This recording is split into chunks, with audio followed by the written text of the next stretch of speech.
morning guys. Ganda ng weather sa labas. Good morning. Maganda yung weather sa weekend.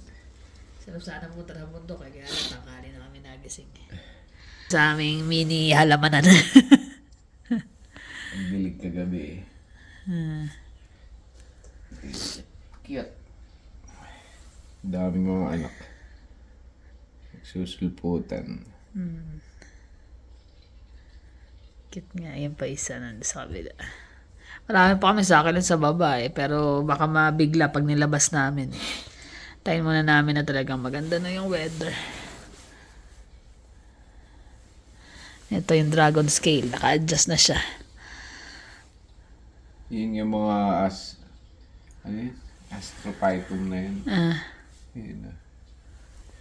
Nilipat niya sa mga bote-bote na maliliit Na hindi sila nakapag-adjust masyado nung winter. Tsaka hindi iba yung iba kasi yung sa baba, di ba? Malamig. Tapos hindi mo naman pwedeng diligan ng lagi lalo pag winter. Kaya ganun sila nag-shareable sila. Ay, nag-uusbuhan na yung mga niya, yung mga bulaklak. Tatry i-cross doon sa isa. Ito nakatabingi na. Masyado na siyang mabigat para sa paso niya. Pero sa summer pa kami maglilipat. For now, tinapay muna. Almond butter, tsaka jam, strawberry jam. Dito, tsaka kape, syempre.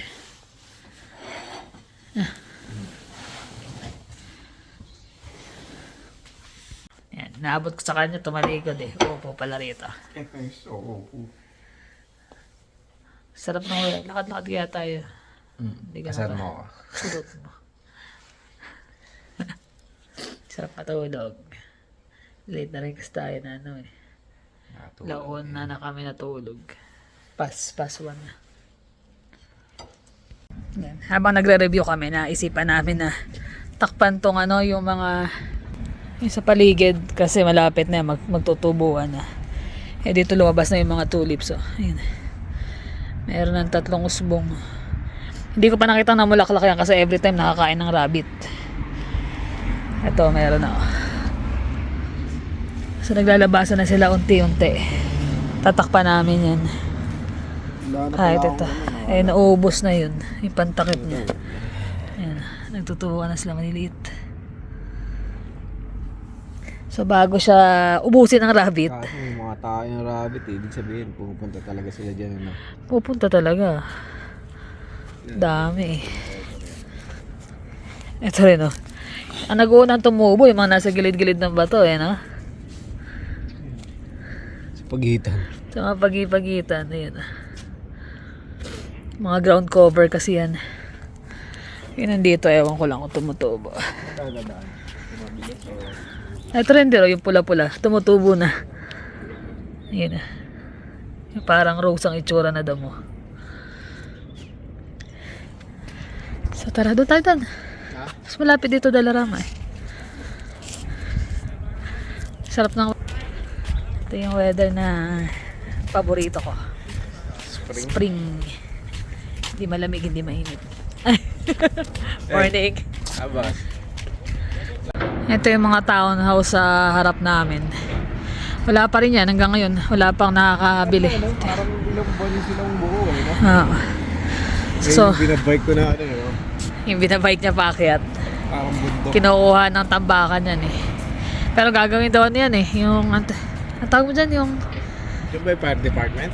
baka nga dyan nilagay Tapos ayun, isang corner na naman puro mga mga office, mga restaurant ulit. So busy na. Ito sobrang mahal. Ang laki ata ng tinaas kaya talagang halos parang bilang lang yung mga nakatira ngayon doon sa may kabilang side lang sa looban. Kasi pag gilid ng kalsada Mas mahal yata itong mga nasa gilid mas mahal to mga to Kaya ang nabibili yung nasa looban. Naiiwan. Ganda pa naman. Ganda, may tambahan ko sila Tsaka may garage na sa likod. Wala Ang unang binibili yun nandun sa may mga ano, magkano, ayun may mga nakatao na doon sa loob. Saka yung iba, kung ang presyo nito, kapresyo na ng isang buong bahay na For ano daw 400 something Hindi na, bibilang aunt na talaga ako ng... Yun lang, kasi may garage na, ayan o ganyan. Ito, nasa labas ang garage nila, pero yung, ito, naka-attach yung mismong garage nila. Kaya yung isang floor, hindi mapapakinabangan. Oo. Ito, may mga nakatira na. Nakaparada Pero yung malapit sa amin, wala. Lakad tayo, papuntang Dollarama. Medyo malamig-lamig pa rin dito sa pagkakatakulang araw. Pero sakto lang, sarap Tsaka hindi siya malikabok. Mamaya yan, tanghali. Grabe na likabok niyan. Dami pa, ayan lang.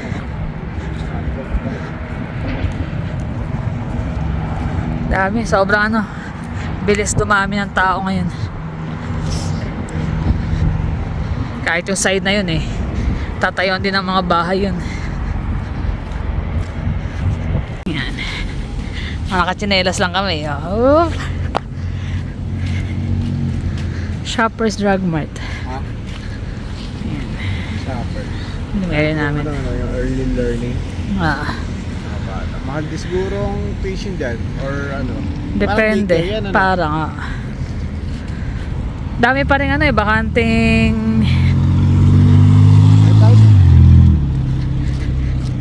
bakanting establishment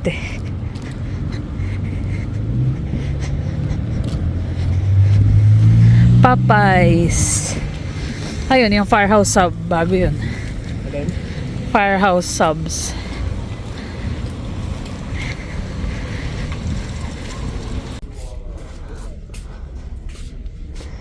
Kailangan.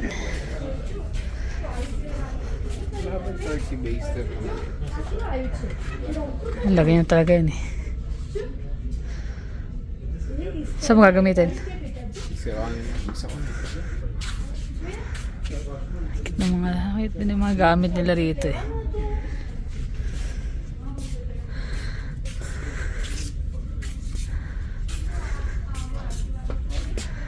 Barbecue stick, kailangan ba? Meron ako pero hindi yung ganito kahaba. Ito mahaba Pantutusok namin doon sa bibili niya pangharang doon sa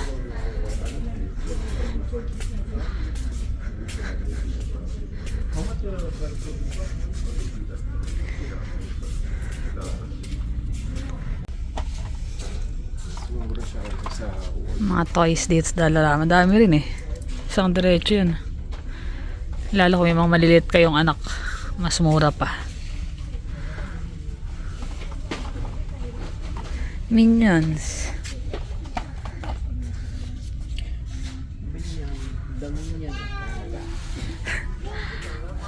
Great Dominion.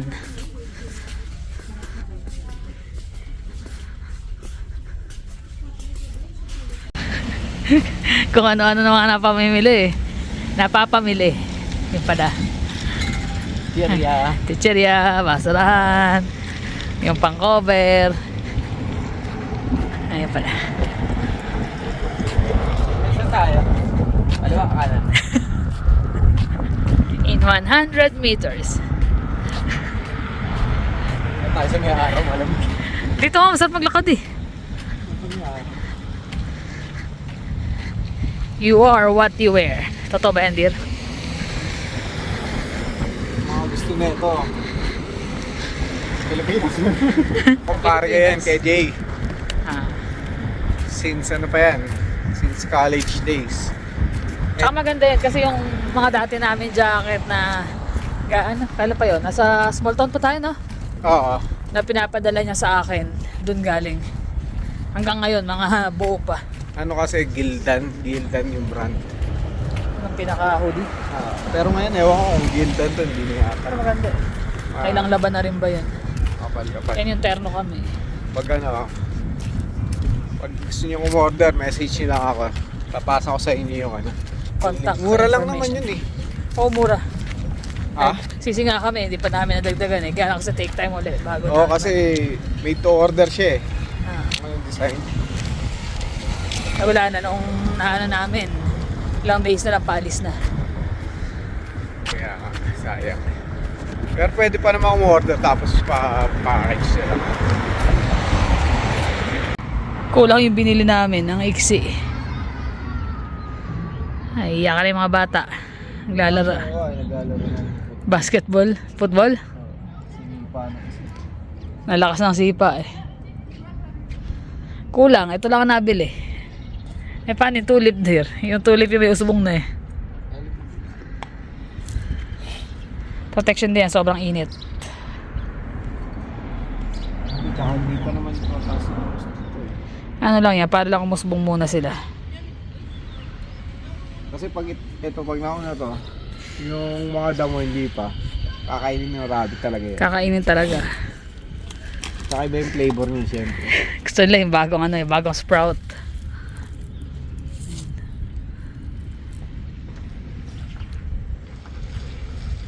Kaya dadalhin natin ang ating Ano? ating misaya. Si Jermaine. Si Jermaine, pabilin kinulang eh. So ilan pa? 4. Kasi doon pa lang, ang laki nun eh. Ito, dalawa rin to eh, no? Dalawa yan for sure. Parang mas mahaba pa nga ito isa na to. Pero okay lang, basta may cover lang siya kahit pa paano. 4, 5 din. Magkano yan? 125. Di ba siguro pa rin yan, ano? Pag sobrang lakas ng hangin. Ito yung nahanap namin eh, wala. Wala na kami makita. Mas maganda to eh. Wala na eh, no? Baka sa ibang dollar ah.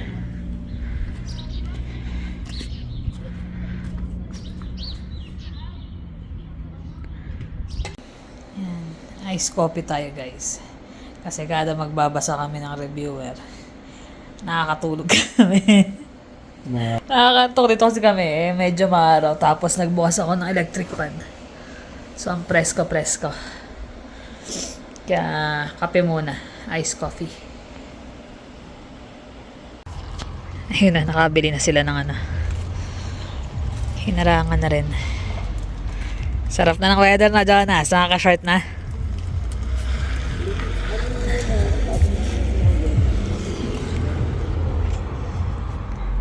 Alas 7 na ng gabi. Sikat na sikat ang araw.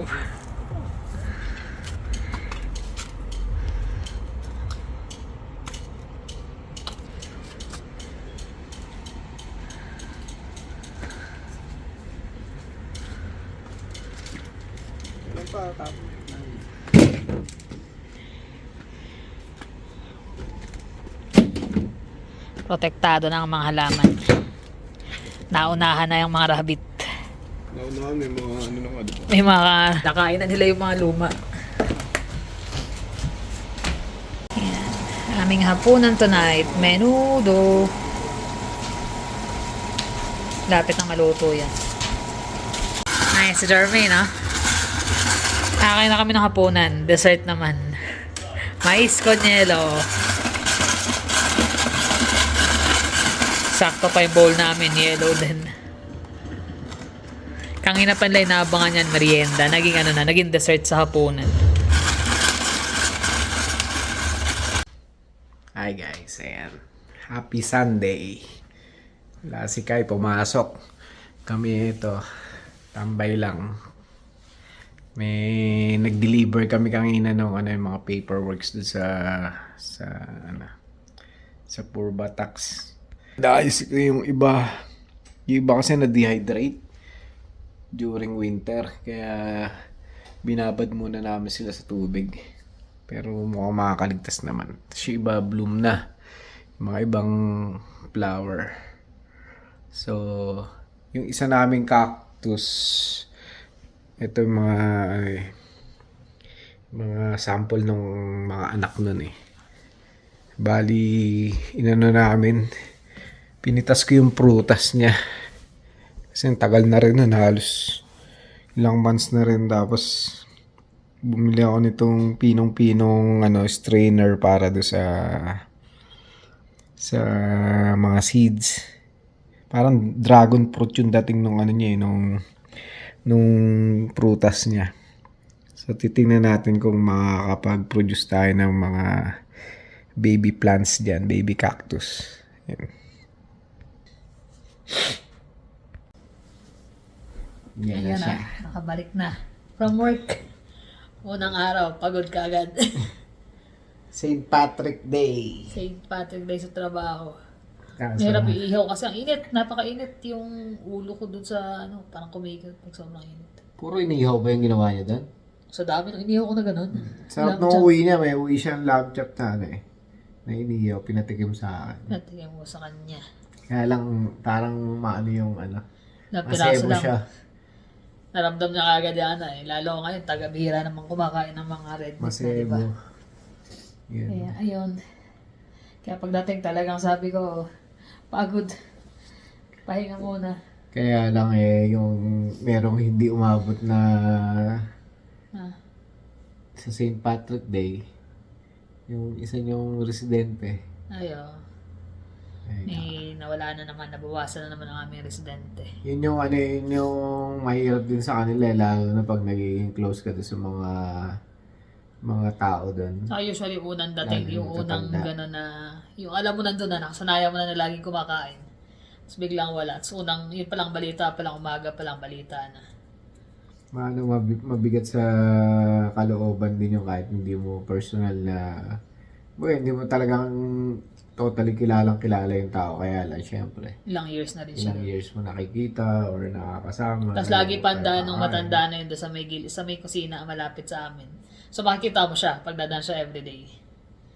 Wala. Mabigat. Kagabi, nawala na. Madaling araw ata nung nakita nila. Wala Okay. na. Yun, talagang Tapos parang buhay. kakikita mo lang ng ilang araw pa lang tapos wala na. Sabi nga, meron kang 70 to 80 or pag kaswerte ka, 70 to 80 years na ilalagay mo dito sa mundo. Minsan nag-start ang buhay mo parang pag mga teenager ka na, di ba? Doon nag-start Teenager yung na. Ano pa yun, medyo wala ka pa masyado iniintindi nun. Pero once na dumating ka na sa age na 30, andun na yung mga 20 responsibilidad. nga lang 20 plus lang, 25. Nandun na ganyan. yung mga responsibilidad mo sa buhay. Parang ang bilis ng buhay kasi kailangan mong mag-rush siya. Ito, magbabayad ka ng bills na gano'n. Kumbaga mamamalayan mo na na, uy, Lalo dito, napakabilis dito. Hindi kagaya dito sa Pilipinas, kahit pa paano, di ba? May mga maraming pwedeng segue. pagkaabalan eh. Pagdating ko nga galing na school nun, labas ka agad, laro ng basketball, ganyan, tambay. Dito, pag winter, wala ka namang mapuntahan. Wala kang masyado kasi mga busy rin. So parang yung kung 5 months, 4 months na medyo kulong ka unless gusto mo mag-ski or Ngayon, mag-outdoor travel mag-outdoor na. yun, yung sa snow talaga. Okay yun. Pero kung wala, ang hirap din eh. Bibiyahe ka, delikado ka Yun sa... na nga lang nakapanood ko nun si Eddie Murphy. You got 70 summer, 70 winter, 70 fall sa buhay, sabi niya ganyan. Anong ginagawa mo? Nag-i-spend ka lang dyan sa isang lugar na yan, ganyan.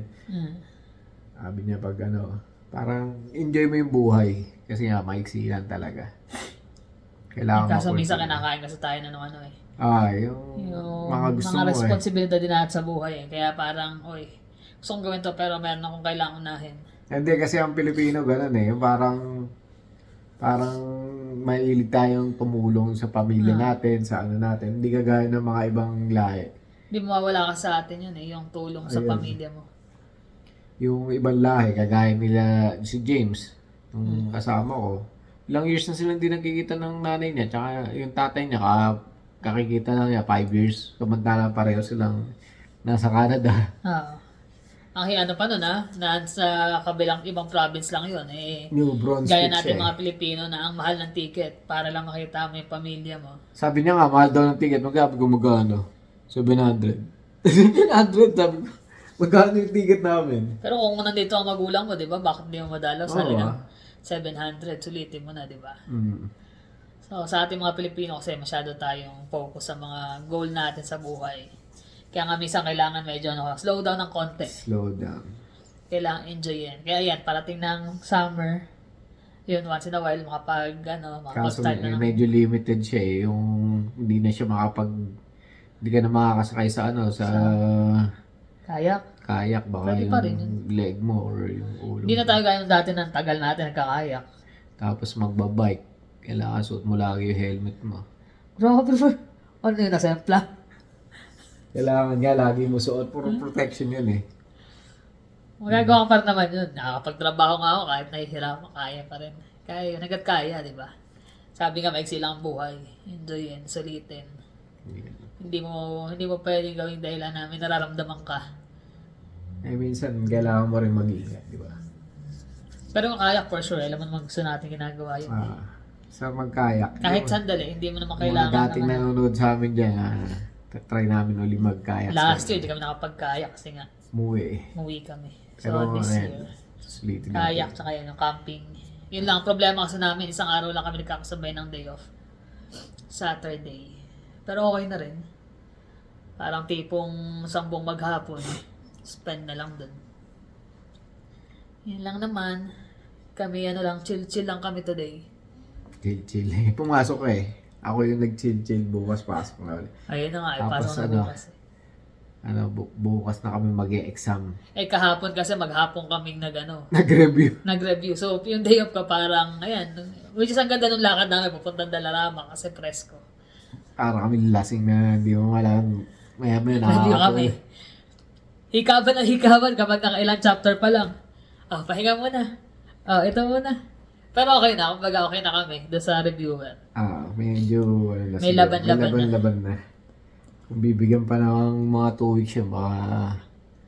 Gusto ko na rin simula para matapos na rin eh. Oo. Mabawasan na yung alalahanin. Kasi Jonas, walang problema, mabilis pang memory eh. Alam niyo naman, bata pa. Bilis nga yung sumagot, di ba? Pag natin, kami na pagbalik namin sa, ano nga ba to? Ano nga ba yun? Nakakalito rin kasi yung mga tanong eh. Tsaka Okay yung naman mga kami sa dates. mga yung Mga dates ang may nahihirapan ako yung mga dates at saka specific yung pangalan. Medyo nakakalito. Pero yung pagdating sa government, sa mga map, okay. Sa pa doon nakakabwisit doon, alam niyo yung ano yung mga quarter ng ganito, 1/3 ng ganito. Ayoko na mga kung one half or ano, okay pa eh. Pero yung mga 1/3, 2/3, 2/3, more than ganito, ganyan. Pero okay na. Tingin ko okay naman na. yung mga hindi masyadong gamitin sa Pilipinas eh. Dapat ngayon eh. Sabi ko, na, bukas na nga lang. Kasi pumasok ako medyo Medyo napagod. pagod. Pero which is this week talaga busy. Hindi maiwasan. Lapit na eh. Cruise week niya ba ngayon? Hindi. Start kami ng Thursday. Tapos na hanggang next week, Thursday. Tuloy-tuloy yung pasok mo? Pasok ang Sabado. Mm. Pero ilang oras na OT. Pero mas gusto ko yung ganun eh, yung ilang oras lang ang OT ko. Ang laki nung nakikita mo sa sahod na dagdag kesa yung mag-OT ka ng ilang oras. Eh, malaki rin yung tax eh. Ang laki nang nawawalan tax. Pero mag-OT ka ng 5 hours sa isang okay na. Sa amin kasi, hindi pwedeng hindi. Pag ano eh. Walang Wala gagawin. rin naman ako mga order ng weekend. Ang marami kong order sa 31, sa Easter Sunday. Easter Sunday na kagad. Which ano. may pasok ko pero pwede ko naman lutuin bago ako pumasok. Sa lahat ng opportunity, grab lang ng grab. Para pagdating na summer, pasensya na muna sa mga order. Gala muna, gala. Pero usually ginagawa namin pagka ganun. Pagka walang order, gala kami. Pero pagka yung malaki ang order naman, pagpaliban muna natin next week na. Yan. Who knows, makapasyal na kami ng US. Sa Pag- pag nakapasa at nakakuha na ng passport, makatawid. Pero Tawid ano pa yan? dagat. Tawid dagat. Border ka na, tatawirin mo rin. Drive na lang siguro sa Oregon. Na-drive ka? Yun yung Vancouver, hindi tayo makapag-drive. Parang, Nakakatamad kasi. kailan ba tayo, sabi namin, punta tayo? Kaya lang, magkano yung ticket? Pag muli ka, pag nag-drive ka, magkano gas? Bugbog ba yung sasakyan? Magbubay sakyan, pagod pa. Tapos ubos oras. So, bahala na. Babalitaan lang namin kayo pag meron. Kung anong adventure natin itong summer. Sana, matsyempuan. Kaso, yung asawa nung katrabaho ko, si Jai, di ba? Manganganak ng June. Si Jay baka mga siya- anak. Asawa ni Jai. Manganganak ng June or parang June, July ata siya maglilib na isang buwan. So, may ibang schedule. Yan talaga. Adjust muna. Talaga. Kailangan mag-adjust sa buhay. Kaya bawat minuto, bawat pagkakataon, enjoy niyo yung buhay. Yun ang gifts Enjoy nyo natin. lalo kasama niyo pamilya niyo. Ah, Sobrang ano yan. Sobrang importante. Kasi later on, pag nagtandaan at yung mga anak, lilipat na yan. Parang sa atin Nancy, yung anak niya nasa Edmonton. So mga anak na yung manugang niya. Sabi ko, paano yan te? Sabi ko, lilipat ba sila dito? Babalik? Hindi daw eh. So sila ang papasyal doon every weekend ata. Parang mag-quit na siya ng isa niyang part-time. dapat naman talaga. Tanda na rin sila, dapat nag-iingat. Sabi ko, dapat lang sabi ko, enjoy mo na yung ano nung apo mo. Oo nga eh, sabi niya. Ay kung big time ka na, tama na ako yung too much na trabaho. Saka dumating ka sa mundo. Lumabas ka Sabi niya sa sana, wala kang dala, wala kang suot, wala kang kahit na ano. Mawawala ka sa mundo, meron ka nga, di mo rin naman madadala lahat yan. Di gawin mo na. At nas-enjoy mo na kasi kako. Gamitin mo na. Ilang taong ka nang nagpakaano sa trabaho, umaga nagpakasubsob sa trabaho. Time naman para sa ano. Sa apo niya na-enjoy yan. Masipag din yung mag-asawa na yun eh. Trabaho din yung mga yun. Ay naka, yun lang naman guys. Kami mag-review, isang last review. Kasi bukas na ng gabi after kung muwi, start na kami. Okay. Balitaan namin kayo kung ano ba, papasa o palpak. Pero kaya naman siguro yun. Medyo confident na. Paano guys, thank you for always watching. Please like and subscribe. See you on the next vlog. Bye.